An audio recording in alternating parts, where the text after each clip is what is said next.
definitely good to finally talk to you guys, face to face. I know we've been wanting to get on a call Yeah, together for a long time now. Where you got? You guys are currently in India right now? yeah, we're in I'm India. from UP, Varanasi, and he's in Bangalore. Wow. I Yeah, guess And I, we're good. we see we got Gracie in the picture. I guess we'll save that for the interview. So yeah, man. At this point, we are recording, Mike. So if you want to like start off, I know you like to open up. very nice. Let me pull up my questions. Mike, if you want, I think there's a way to like change the background. I don't know if you want to use that. Like, there's a Zoom setting to change backgrounds. If you want to do that, I don't know unless Yeah, you're. so I was honestly looking to do that just because I feel like I'm not the most clear, but it's a Uh, Go to the it's there. Go to your profile. Video part. There's Yeah. three dots. You can change the background from there. I'm sorry, say it again. When you click on your that small image video that is showing, there is Three three dots. dots. Okay. Yeah. It's a little bit better. I'm gonna pull this brightness up. All right, nice. This works. All right, so just so I got the names right, it's obviously Manish, and is your name Aryan? Ujjwal. That's a gaming name. Okay, gotcha. That's your game. Is it okay if I say Aryan just because it says it on the screens? Yeah. Just a second. Yeah. It will get changed. All right, beautiful. Ujjwal. Yeah. All right. Jared, you ready? Yep. What is going on, everybody? Welcome back to Have More Than Money. Today, we are sitting down with a couple of international students, Manish and Ujjwal. How we doing, fellas? We're doing Awesome. good. Oh, you're great. Great. So these two are an absolute killer combination between different types of drop shipping that they've dabbled in, of course, taking some strategies that we've taught in the course and applying it to other areas. Of course, there's a lot of questions that we get from international students. So hopefully on this brief call, you guys will kind of give us some insight and help give some insight to other international students looking to get into drop shipping. Yeah. Yeah. Sure.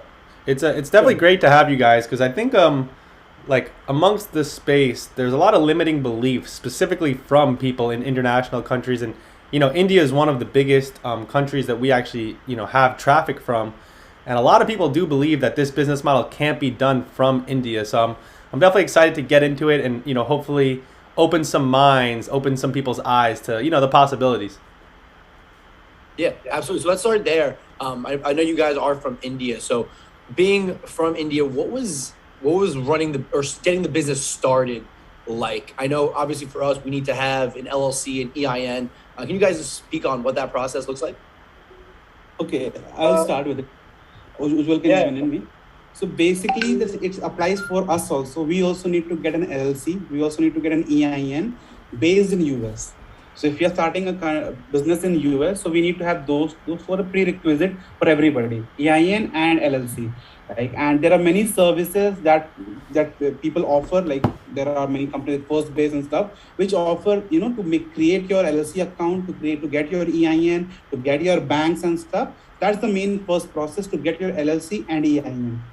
That is the basic. That's the first. You have to do that, otherwise you can't, because there are a lot of stuff you can't use your Indian cards a lot for suppliers and stuff. So there are a lot of problems. So you need to get a US bank account. And getting a US bank account is really tough because most of them ask to be in person to actually give the physical verification. But there are banks like Mercury and stuff which actually don't require your physical presence. So these LLC companies, the companies who actually bring in the LLC and EIN, they also refer you to these banks. So you can actually make your account, get your Mercury account started with your savings and stuff, all those things. Is there a specific state that you register your LLC and business in? Yeah, mostly we register in two states. One is Delaware and one is Wyoming because there are no state taxes there.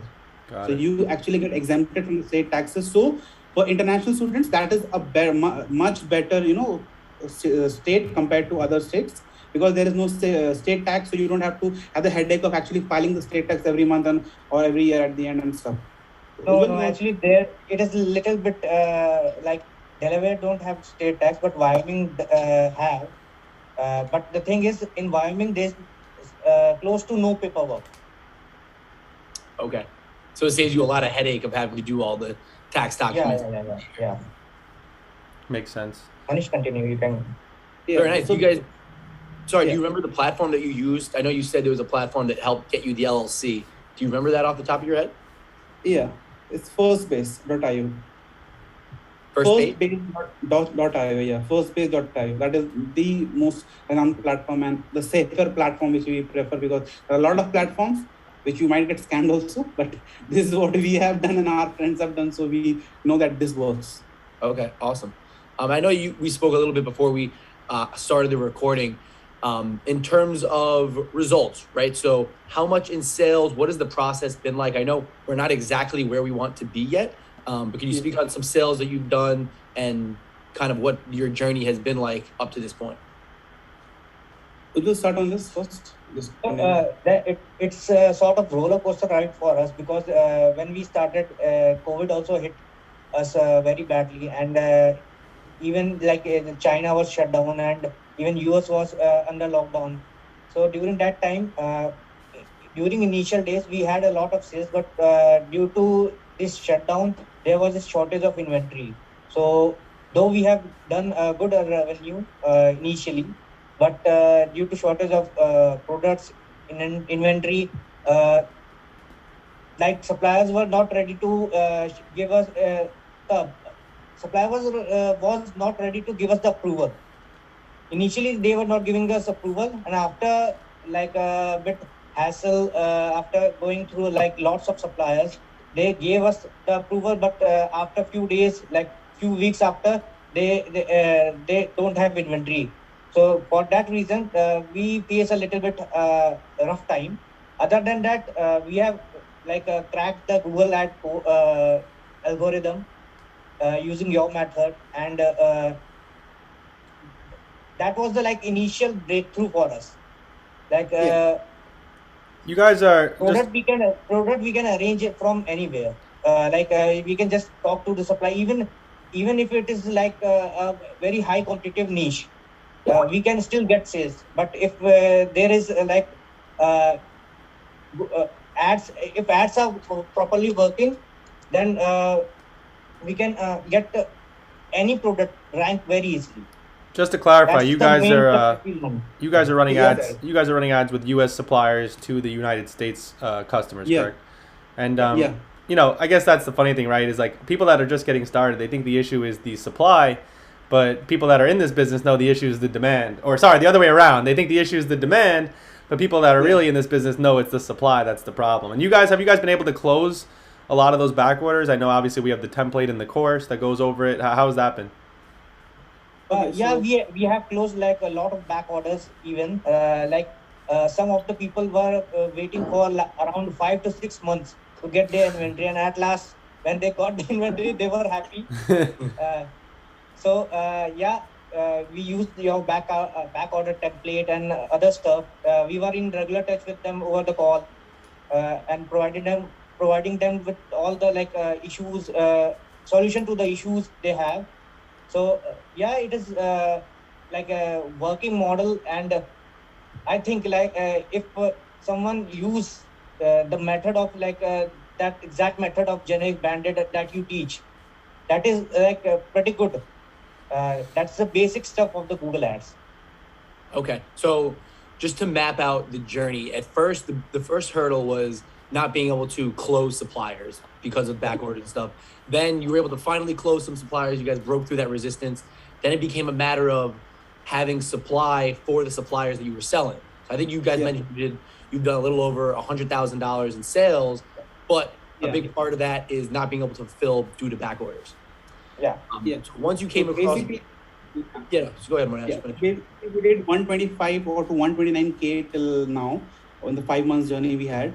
And we have the thing is people need to understand that for supplier research, they only go for the top things and stuff. It doesn't work like that. We have gone through 500 to 550 plus suppliers, searching, and then we were able to close 30, 40 of them. So that you need to get into it, and still we are not able to find those suppliers. So some might get lucky in the first try, Some might get lucky after 30-40 days, and some like us also, we can continue to go down the rabbit hole and search these niches and stuff still. So that is the main thing, that you can't give up in the middle. Well, actually, you actually just reminded me. So I remember when you guys first got started, you were having a lot of trouble closing suppliers. Like I remember you guys called like 40, 50 suppliers and couldn't close any. What was like the change you guys made? Because, you know, what did you guys do? How did you overcome that? How did you begin, you know, finally closing suppliers? Basically, that me and Ujjwal talked. We went on a call. I remember that we went on a call and we said, listen, there has to be a method. There has to be something that we are missing. And I told him, we are missing one thing, that we are not giving our 100%. Let's keep on calling them. Let's keep on finding until we find first them. And we did that, and we are like, we are not stopping. We are in this for a long run. And the one more thing, our mindset shifted when we portrayed this as a long-term business. Because a lot of dropshipping, when people come in, they feel, okay, it's a short-term business, you can get quick money and go. No, here you can't get quick money. You can get quick money if you're lucky, but you need to sustain that. For sustaining it, we decided we are in for this long term. No matter how long it takes, we're gonna do it, and we kept on doing it. Ujjwal actually did most of the customer service. I used to be like mostly asleep by 3 o'clock, but he used to be actually awake, and he used to do all the customer service, because when you're in backlog, you don't want them to actually open up the disputes. So he actually handled all the customer service on the call, on mail, on TD, and everything. So that, and you know, it was just that we wanted it badly, so we actually went into it. That is how badly you want it. That's the main thing. That is awesome. You guys have some kind of like rock solid mindset. And I think a lot of people have the complete opposite. You mentioned the long term, and it kind of sets you up in terms of patience. So honestly, that did lead. I know, Mike, you got a list of questions. I just want to ask one question before you get to that, because that what you said made me think of a question. Manish, is what? There's an issue with my. Sorry, you guys can hear me, right? I think we lost connection for a sec. Yeah. You guys can hear me? So yeah, you actually reminded me of a question. So, sorry? Are we good? There's a little bit lag in the Manish video. Oh, I think there's some problem. Give me a second. Yeah. I'll rejoin. There's definitely a little bit of a technical difficulty. But the one question I had, I guess maybe you can answer this while we wait, was how do you guys handle dealing with the customer service being in a different time zone? Like what's the time difference like in the U.S. to India? Like if it's 9 a.m. Eastern Standard Time, what time is that? Like, do you guys stay up during the night? 12 hours different. Around 12 hours difference. 12-hour difference. 12 hours. So it's 7 o'clock for you in the afternoon. It is for 11 o'clock in the night for us. So we used to be awake till 5 o'clock in the morning, 4 o'clock, 5 o'clock, like that every day. So you guys are getting calls pretty much all throughout the night, or emails, and how do you deal with that? Do you sleep during the daytime? Like, what do you guys do? 4 hours. Instead of 4 hour work week, we sleep 4 hours day. It's the inverse 4-hour work week. 4-hour sleep week. But Mike, I know you got a list of questions, so we'll keep at it. Well, first of all, again, guys, that's just awesome commitment on your part. Like, obviously, you're in this for the long run. You understand what the ultimate goals are. So kudos to you for just putting your head down and doing what needs to be done, because obviously we talk to a lot of people who have it made in the shade, right? They're from America. They speak perfect English. The time zones line up. And yet these people still find ways to make excuses. And you guys, it's like the complete opposite. You have a million things thrown at you, and it doesn't really seem like you give too much attention to the distractions. You kind of just focus on getting solutions to the problem. So that's very respectable. Keep that up. My next question for you is, being from India, what has been the biggest hurdle in running this you're running the high ticket store? Okay, so I will answer this because this is something recently came up.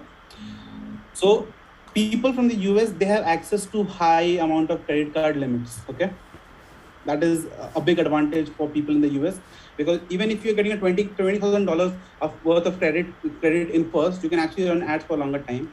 For us, it was using our own money to run ads, and then use the money which come from the sale again to reinvest in ads, inventory, and to keep out profit. So that is a very big disadvantage for people from the other places, because in India you don't get those high level of credits, because according to because of the currency and stuff. And that is like a biggest differentiator. If somebody is starting from US, even however worse their credit score is, something like that, they can get $20,000 worth of credit card easily. That is for sure. But if you get $20,000 worth of credit card, you can actually run for ads for 5K, 10K, and you'll actually get a good amount of sale to actually pay back. But for us, it was actually using our own money, limited money, and then reinvesting in ads, and then getting that money back, again reinvesting. So it was a very tough and a grinding process. Like that, it was hell. Imagine, Well, like it was hell. let me ask you a That- question. Let me ask you a question yeah. regarding your own money. Isn't there like some arbitrage between the value of the U.S. dollar and the Indian? What is it? The rupee?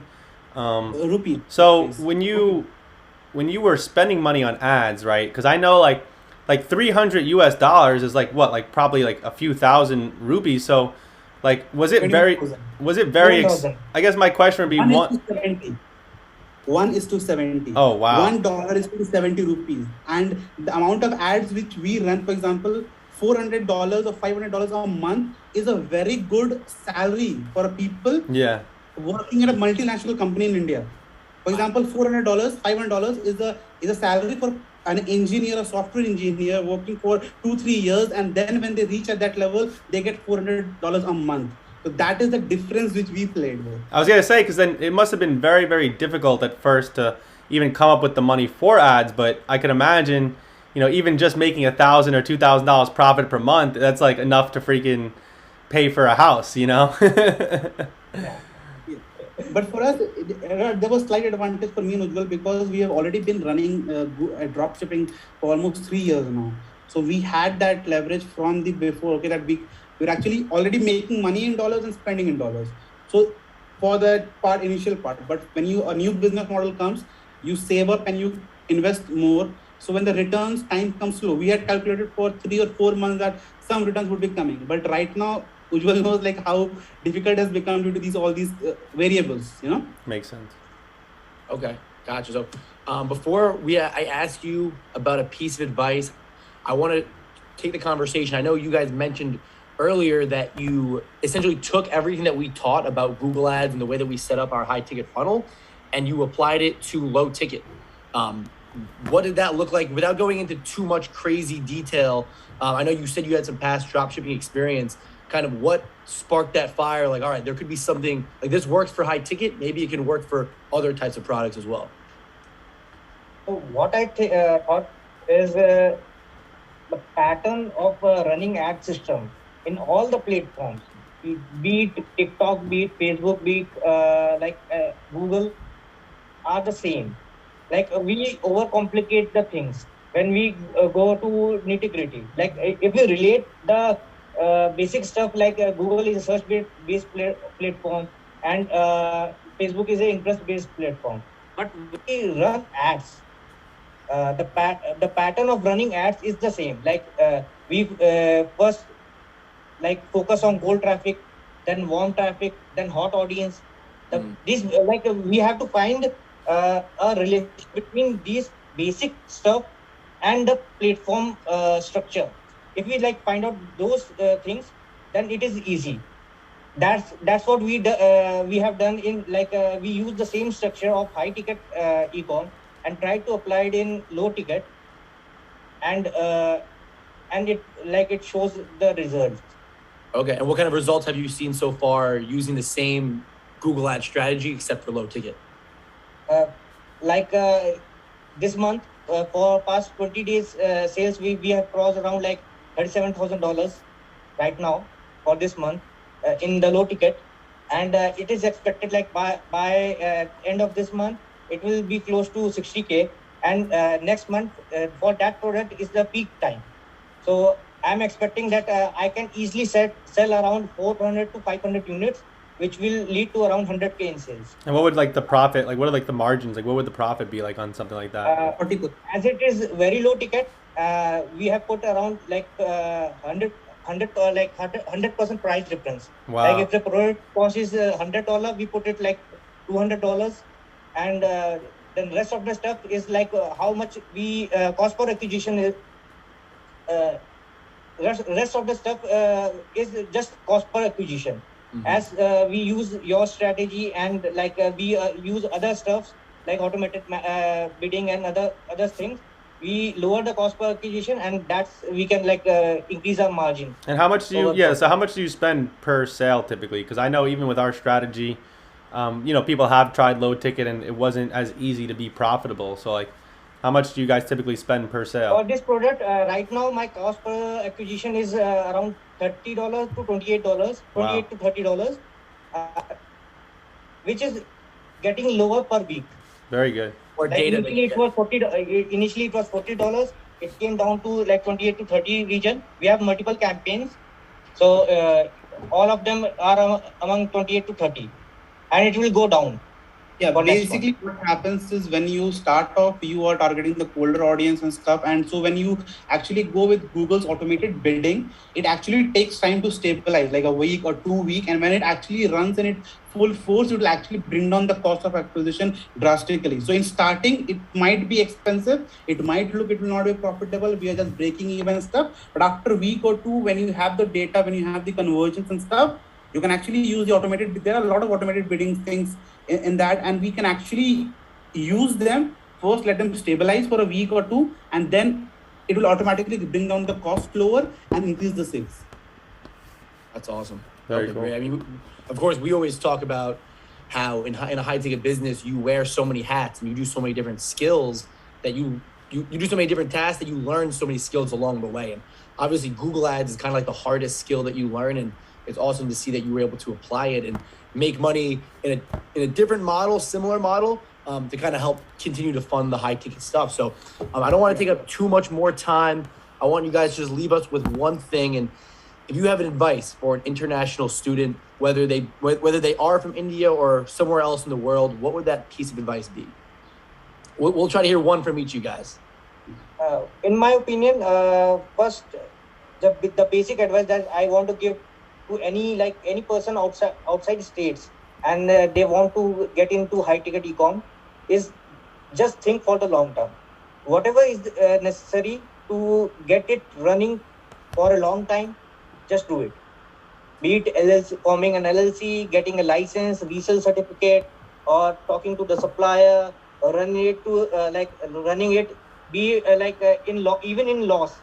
If suppose a supplier is not profitable right now, it may get profitable after gathering data. This is what like our experience says. Like we can sell it, like we can sell any product on Google Ads if there is a demand. Awesome. Makes perfect sense. Yeah, Just go for the long run. and one thing I would say is actually, have a sufficient funds when you are starting, because you cannot predict when it's gonna go south or when it's gonna north. You just can't be in that scenario. Have sufficient funds when you're starting, and actually give your 100% in doing that, because as I said, we did everything right. Still, we were not able to actually reach where we wanted, but that's okay, because everybody is not the same. You might get lucky and you might find a very good supplier in your second week of the journey, and you can make 100K. That doesn't matter. But eventually, everybody will face this problem. If you're not facing it today, you will face it tomorrow. If you're not facing it, if you're facing it today, if you're not facing it today, you'll face it tomorrow, and vice versa. So everybody will have to go through these stages, because it's part of business. Business can't be high all the time. There has to be a up and down, up and down. But the thing is, you need to be sustainable. Just be with the sustenance thing, and everything will work out. That's great advice, and that truly applies to everyone from anywhere. We see people from the United States that have maybe $500 to their name, thinking that they're gonna make it big, but no, you need sufficient funds. You need some sort of cushion. Otherwise, you're just gonna be too stressed. You're gonna be too attached to the outcome, and you're not gonna be able to really see results that way. Yeah, absolutely.